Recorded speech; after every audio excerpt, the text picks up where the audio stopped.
Inside Harvard's towering hall, with chandeliers glowing like suns and cameras flashing from every angle, the air was charged with an almost electric tension.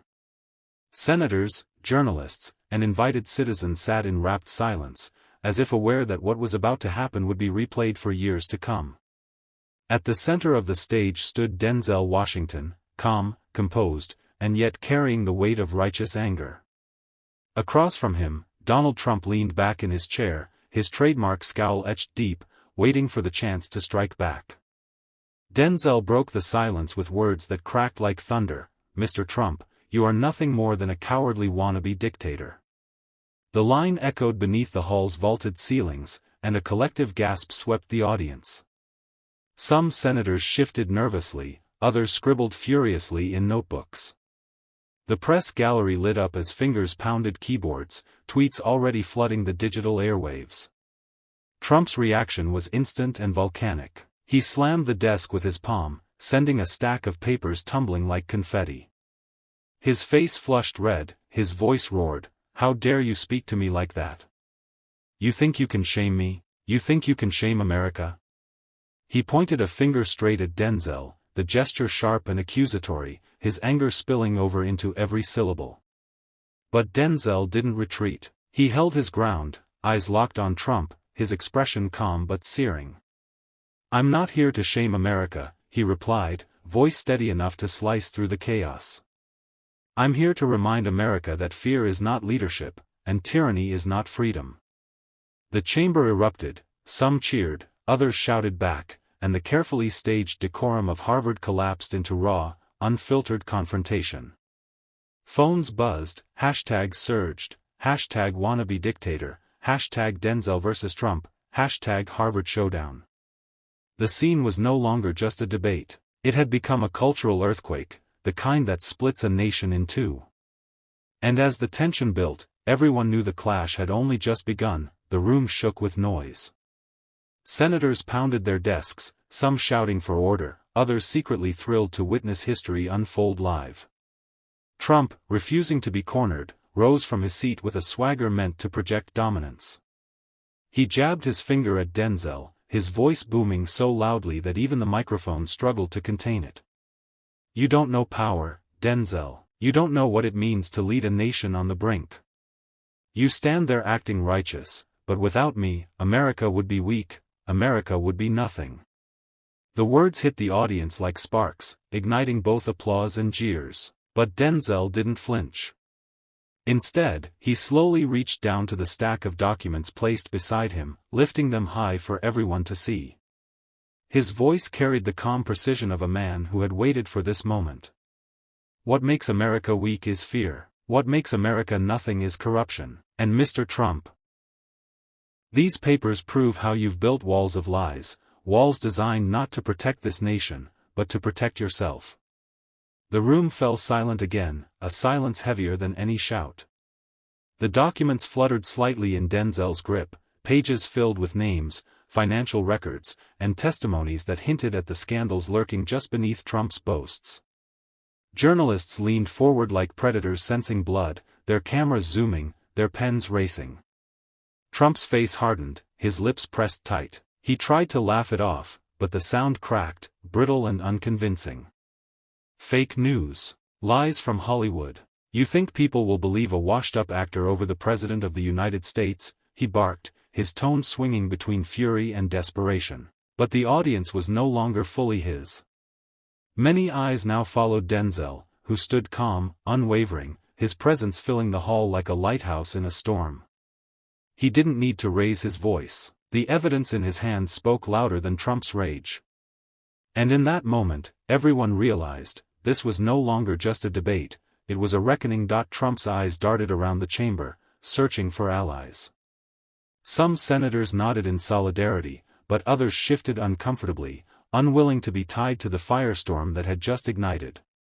The weight of Denzel's words lingered in the air like smoke after an explosion. For the first time that night, Trump looked less like the confident showman and more like a man trapped under a spotlight that revealed every flaw. Denzel lowered the document slightly, letting the tension stretch. He spoke with measured force, his tone steady yet sharp enough to cut through the room's suffocating silence. "You talk about leading a nation on the brink, but you've dragged us closer to that brink than anyone else. Fear isn't leadership. Lies aren't strength. America deserves better than a man who hides behind walls of power while tearing down the foundations of truth."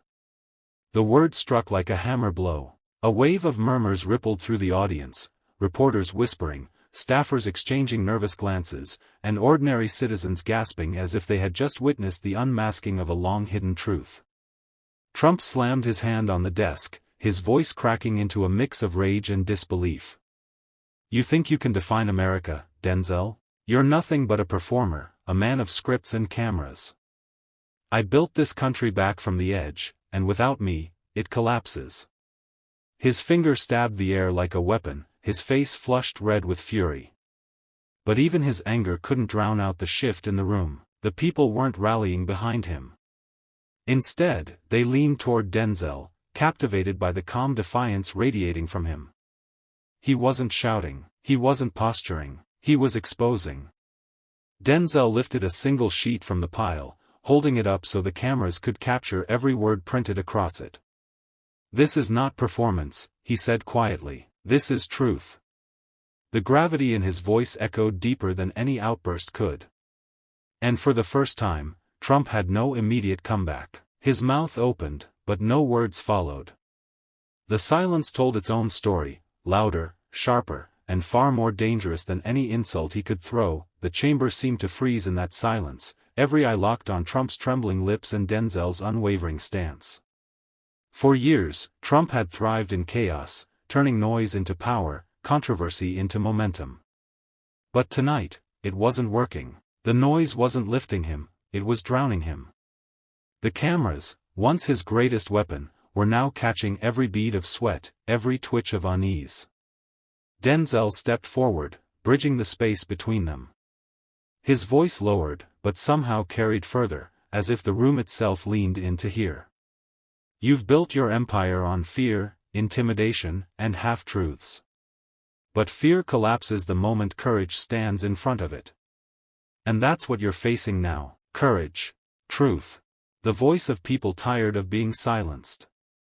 The words rolled over the chamber like thunder. Senators exchanged looks of unease, some clearly shaken by the weight of the confrontation.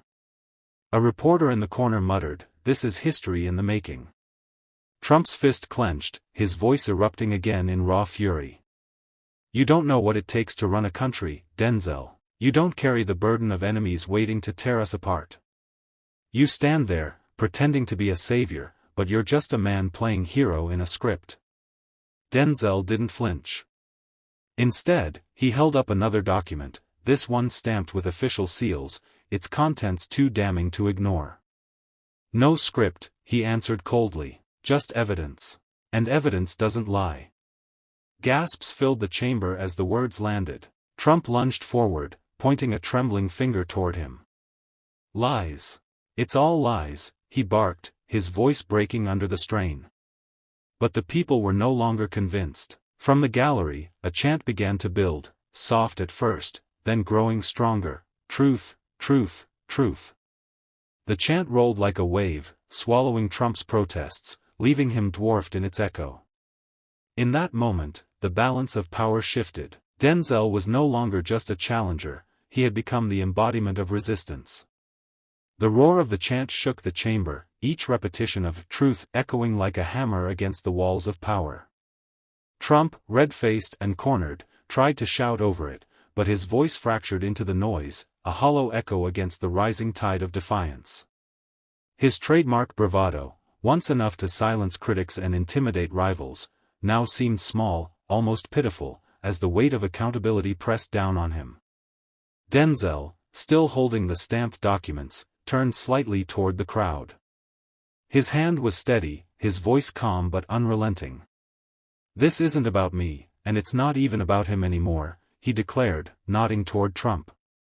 "It's about us. The people who deserve honesty, who deserve leaders who answer to the truth, not their own manufactured illusions."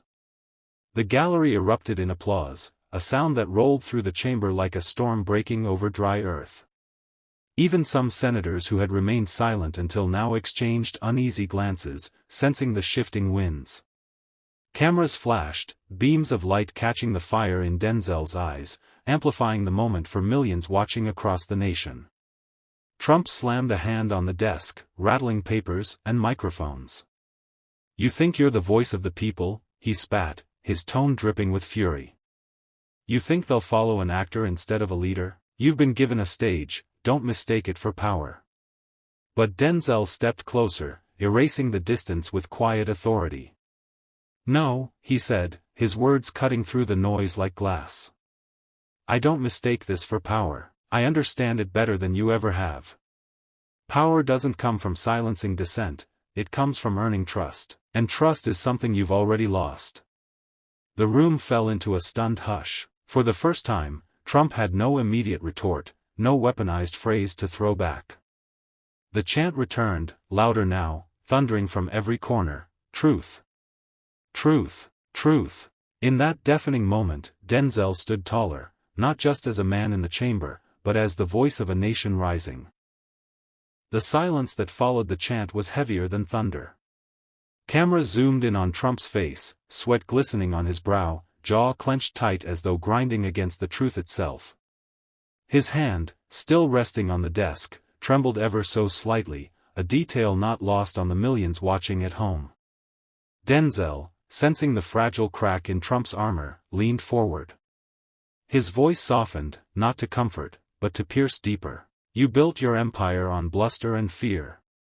But when the lights shine the brightest, fear can't protect you. Fear crumbles. Truth remains." The chamber shifted. Journalists scribbled furiously, their pens barely keeping pace with the seismic shift unfolding before them. One senator whispered to another, both eyes locked on the spectacle as though history itself was unraveling in real time. Trump shot up from his chair, his voice breaking into a near scream. "You don't know what it takes to lead. You stand there with your speeches and your applause, but you've never had the weight of a nation on your shoulders." His fist slammed the desk again, louder this time, echoing off the marble walls. Denzel didn't flinch. He let the outburst hang, then raised the stamped documents once more, holding them high so every eye could see. "The weight of a nation isn't carried by one man," he replied steadily. "It's carried by all of us. That's what you never understood. You confuse leadership with ownership, but this country doesn't belong to you, it belongs to the people." The crowd erupted, no longer restrained. Applause, cheers, and chants mingled into a single roar that filled every inch of the chamber. Trump's face twisted, caught between rage and disbelief, his words drowned beneath the tidal wave of voices rising against him. And in that storm of sound, Denzel's steady figure stood like a pillar, a reminder that conviction could outlast fury, that truth could silence even the loudest roar of power. As the ovation thundered through the hall, the cameras swung wide, capturing the scene from every angle, senators rising to their feet, reporters shouting over one another to capture quotes, and ordinary citizens in the gallery holding up phones, broadcasting live to millions more outside those walls. The entire chamber felt less like a hearing and more like a battlefield where words had replaced weapons. Trump, pacing like a caged animal, pointed an accusatory finger at Denzel. "You think this circus proves something? They'll cheer you today, but when the dust settles, they'll still need me. They always need me."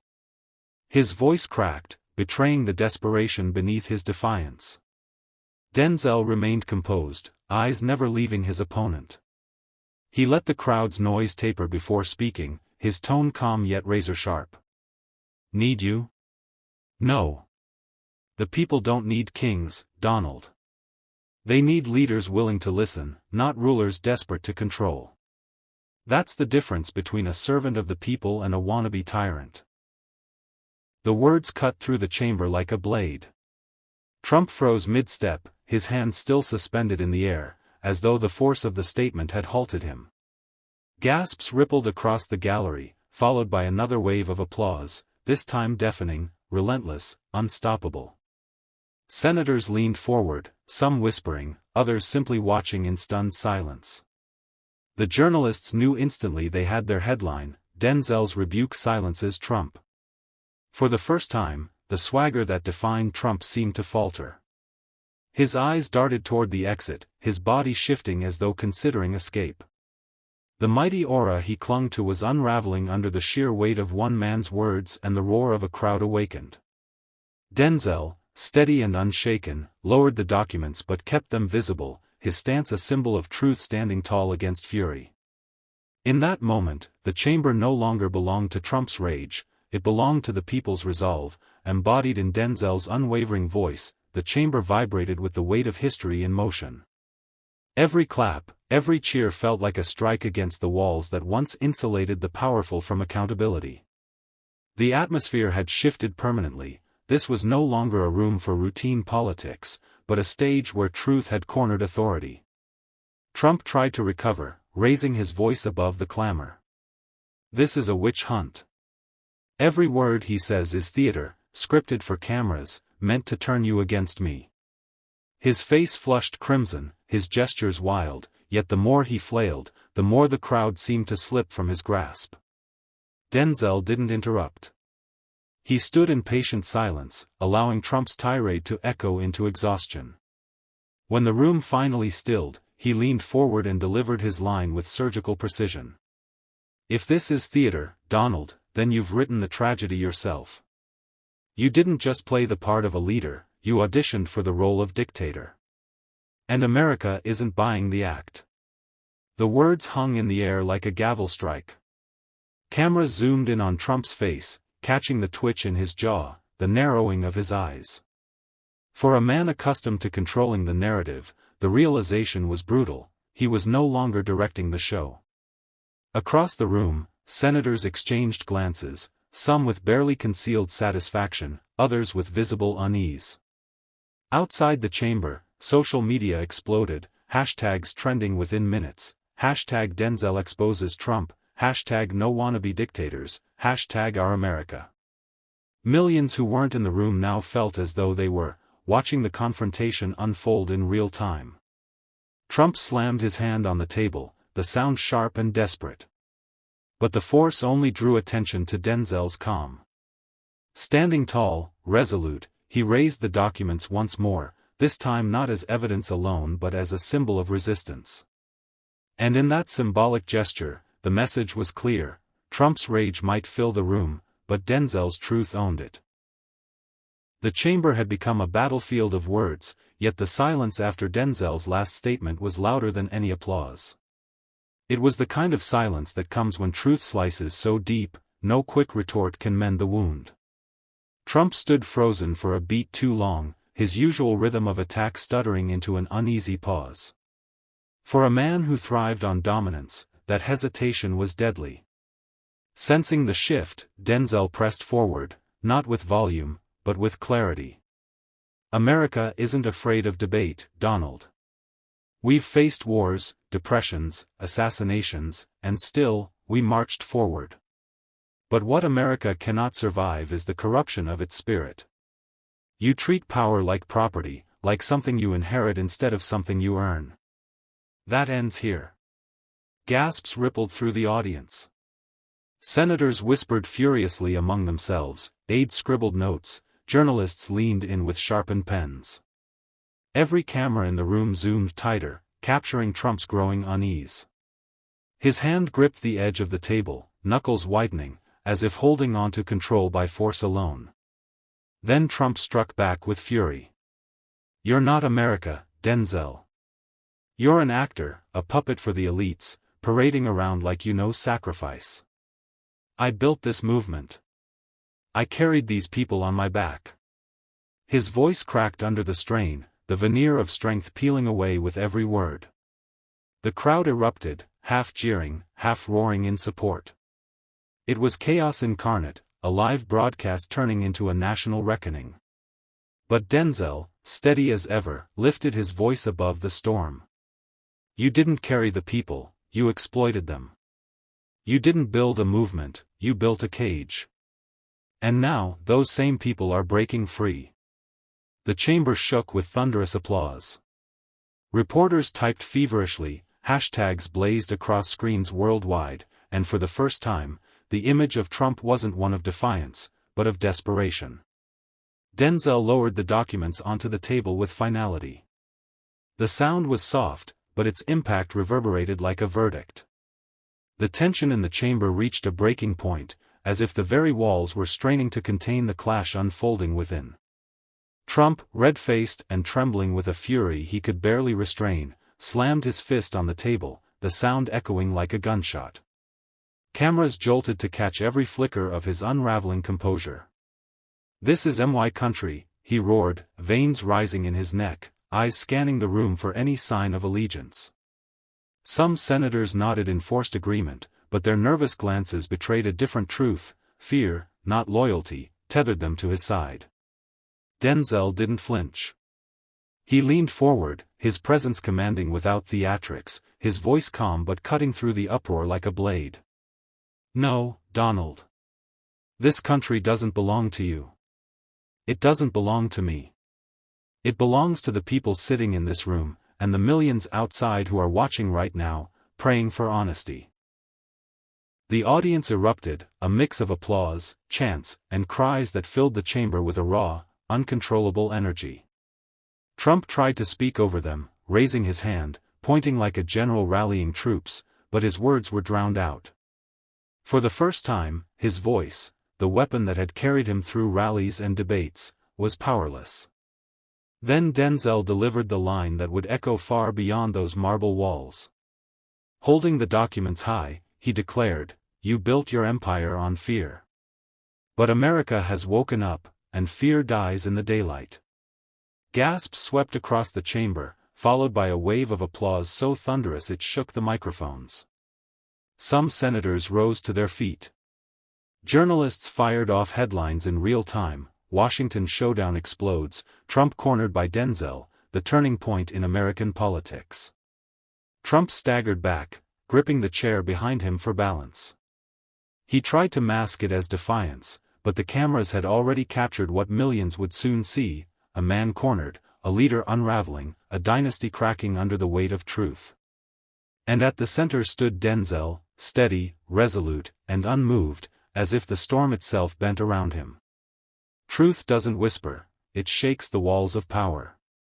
What we witnessed tonight wasn't just a clash of words, it was the unmasking of fear. Remember this moment, because history already has.